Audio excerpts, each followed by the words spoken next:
All right, all right, all right. Here comes the money. Here we go. Money talk. Here comes the money. Money, money, money, money. Dollar, dollar. Dollar.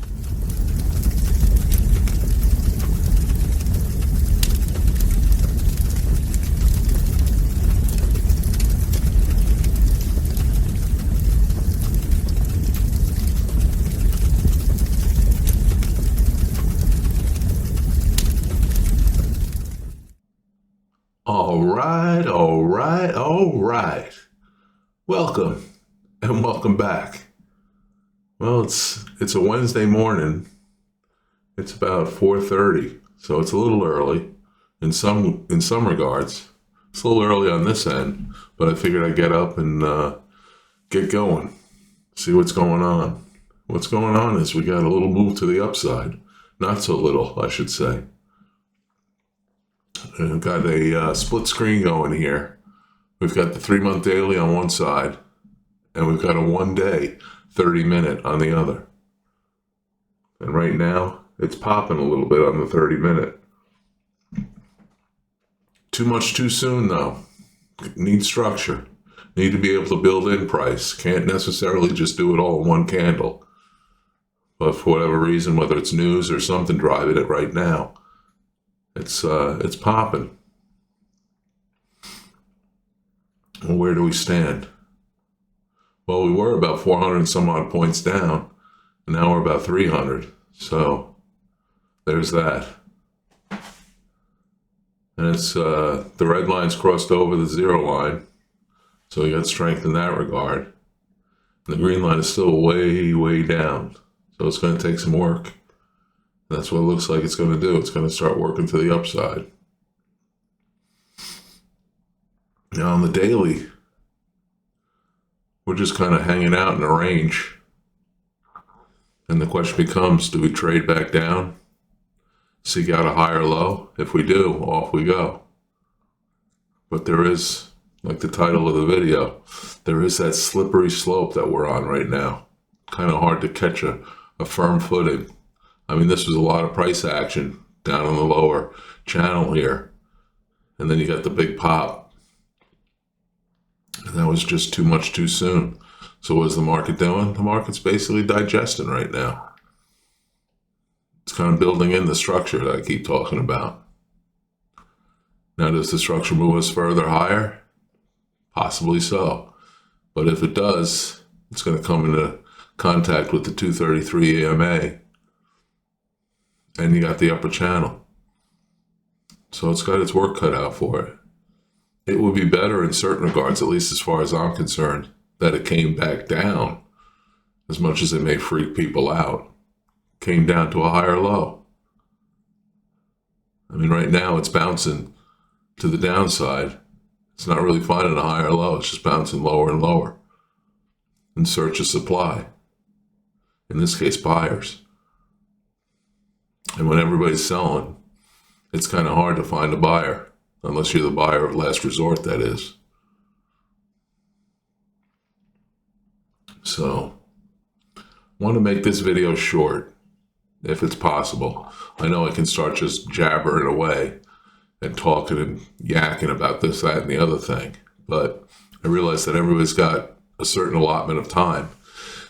And if you're going to actually watch the video, it would be good to make it so that you can watch it, maybe even watch the whole thing if possible, before you go out and do what you need to do. I mean, that would be my hope, to provide some hopefully relevant analysis, if I could call it that. It's really just my way of looking at things. And we'll see where we go from there. So we got the split screen. We got the channels going on. We got the EMAs going on. We got the anchored momentum going on.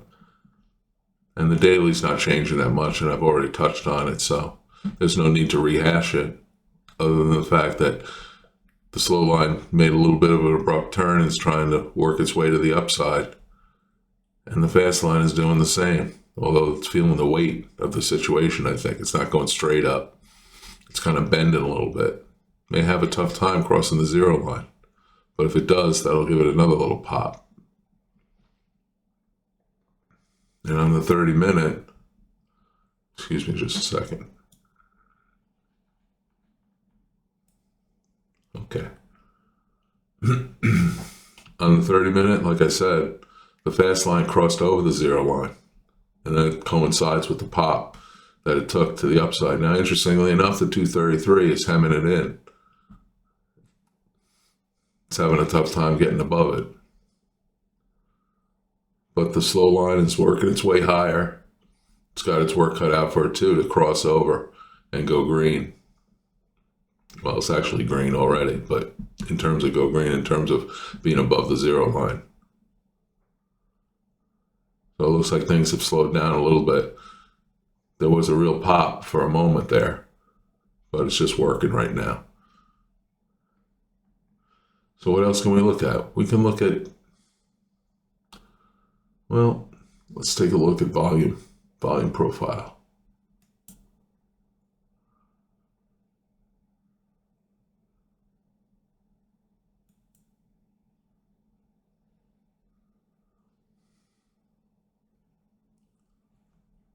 All right, getting a little warning there. Volume profile. So what are we looking at? We're looking at going back. We're looking at the big pop and how there's no structure there. So what did it have to do? It had to retrace. It had to come back down and build to a point where roughly a 50% retrace to the middle of this big initial bar or candle. And then go from there. Higher low, higher low, lower low. But what? Retested the lows back here. And move higher. Then a pop on the open Monday. And it sold off. And then it came back and retraced to the open again. That same area. Except what? Looks like it was a lower high. Say goodbye. Down it comes. And then a rally into the close. Yesterday, chop. It's chopping in a range right now. And it's not able to surpass that prior high, the big pop. So, what does it do this morning? Gaps down on the open last night. And it was selling off until we got what we saw on the 30-minute, on the other 30-minute, I should say, the one-day 30-minute. The big pop here, big pop relative to the overall price action this morning. And it's worked its way back up to the point of control. So it established a low side. Now it's got to see if it can work on a high side. And keep pushing things higher. It's got its work cut out for it.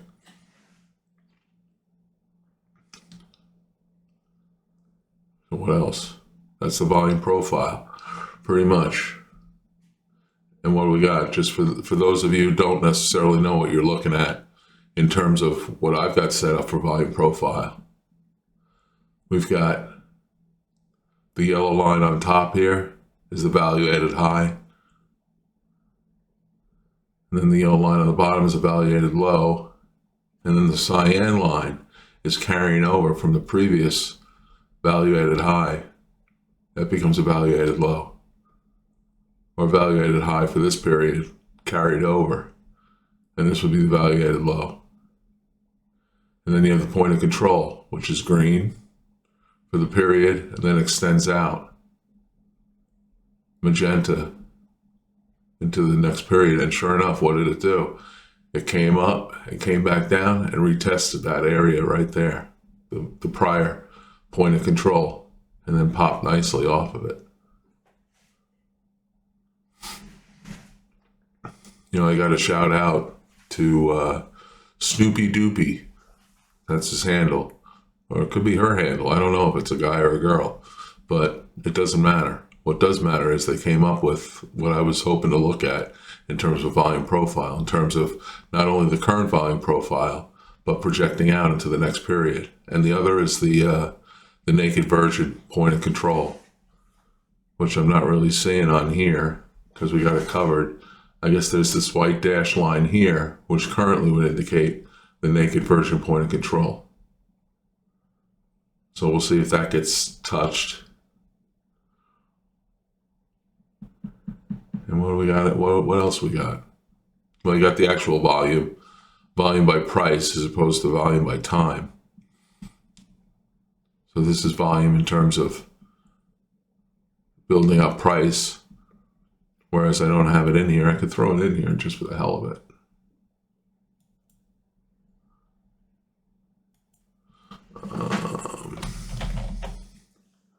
Just bear with me for a second. We get the buying and selling, and we get the average. Which I gotta take down here, and I gotta put this on the left axis, I should say.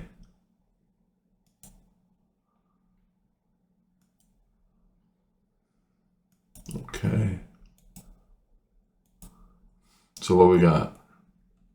We got volume by time down here. So you got time and you got price. And then you have the two coinciding. Now, the difficulty here is that you have the New York hours, I should say, the New York market open. Just the New York market, I should say. I'm tripping over my words here. And you have substantial volumes going on. Then the overnight period, you have the Asian open initially, or the Asian market, then you have the European market. And the Asian market's usually quiet. The European market could kick up a little bit, but neither of them, I should say, compared to the New York market. So the temptation for me is to rule out, take an initial look at what's going on overnight. You definitely want to do that. But if I essentially come up and I say, don't show me the extended hours, all of a sudden you have a little bit of a change going on. Does it help to see things bigger? I go back and forth on that. It can. Can simplify things a little bit, but having the added granularity of having all the information presented to you can help. But it can't hurt to necessarily take a look at, basically just the New York market, 9:30 to 4, or roughly 4.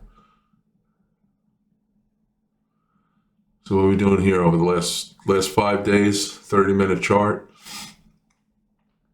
Well, what I was saying, I believe I was saying, we're chugging sideways. I called the edition yesterday "Dancing on the Ceiling." And I'm sure people, if they even read it, whoever saw it, would be like, what the hell is that guy talking about? Dancing on the ceiling. Well, this is the ceiling right now, based upon what the initial big push did. It's established the high end, and you attempted to open higher, and you sold off as a result of hitting the ceiling. And here you're not even coming close to the ceiling, but you're working on trying to get higher. Now the question becomes, is that roughly 50% retrace of the overall big move? Is that enough, or do we have to come lower? I'm sure the powers that be, they have their own plans and are guiding things as a result. But for the rest of us, it would be nice if this was the higher low that it currently is, and we work from there. And the title of today's episode, or today's edition, is "The Gravity of the Slippery Slope." And we don't really see it here, but we see it when we go back to, hang on just a second. I'm going to put the extended hours back in. And I'm going to go back to the split screen. Where are we?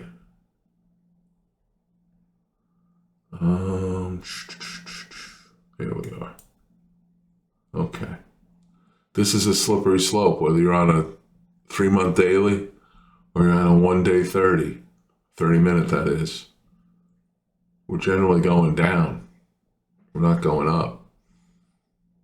And it's the gravity of this slippery slope. We can come crashing down. Or I shouldn't use the word crash. We could come down significantly and then bounce. But like a rubber ball, come down, you bounce, and you go further down. Or you come to that higher low. And the higher low is the first opportunity to make movement to the upside and break the overall gravity of the slippery slope. Excuse me. So that's where we stand. I'm trying to think if there's, just give me a moment to collect my thoughts. Think if there's anything else that jumps out. I could go further out again and take a look-see at the further out, but I've covered the longer range stuff quite a bit. Now I'm focusing on getting tighter in to the overall situation and seeing what's going on. And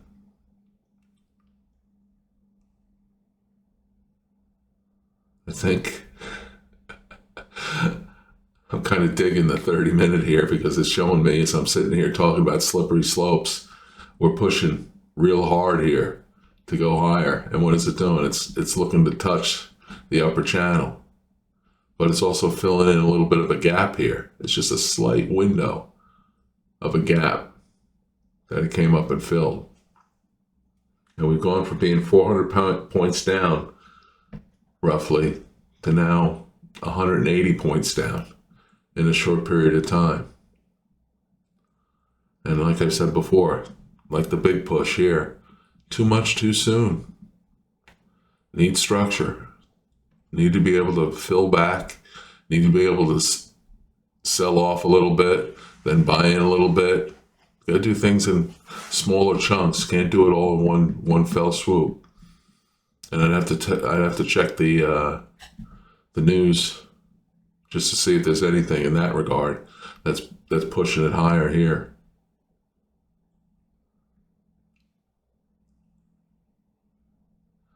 But once again, another signal is on the anchor momentum. You've got the short-term momentum, the red line, pushing high, real high. But you don't have follow-through with the green line, the short-term momentum, or the longer-term momentum. So you get a green candle with a big wick on top. It pushed up that high, but it can't maintain it. And once again, the gravity of this slippery slope is pulling things down.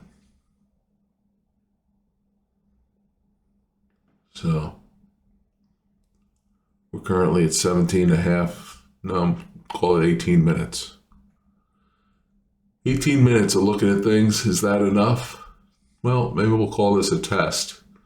We'll see if 18 minutes is enough to establish the trading day, at least as far as I see it. And if you have alternative thoughts, or you just have a thought, or you just want to check in, I would sure enjoy seeing your comment.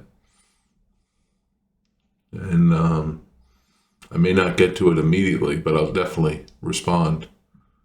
Because if you're kind enough to leave me a comment, I'd be kind enough to return the favor.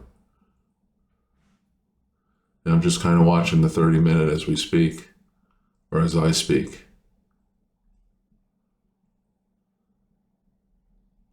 Interesting. So we're coming up on 19 minutes, and I think this is where I'm going to cut it. So I hope this proves helpful to you, and hopefully we'll see what happens going forward here. We'll see what happens with the slippery slope, and that's it. So normally I would say good night, but it's morning, so I'll say good morning. And whatever you're doing, I sure hope you're having a good morning doing it. And I'll look forward to talking to you next time. Not in the next one, but next time. All right, have a great day.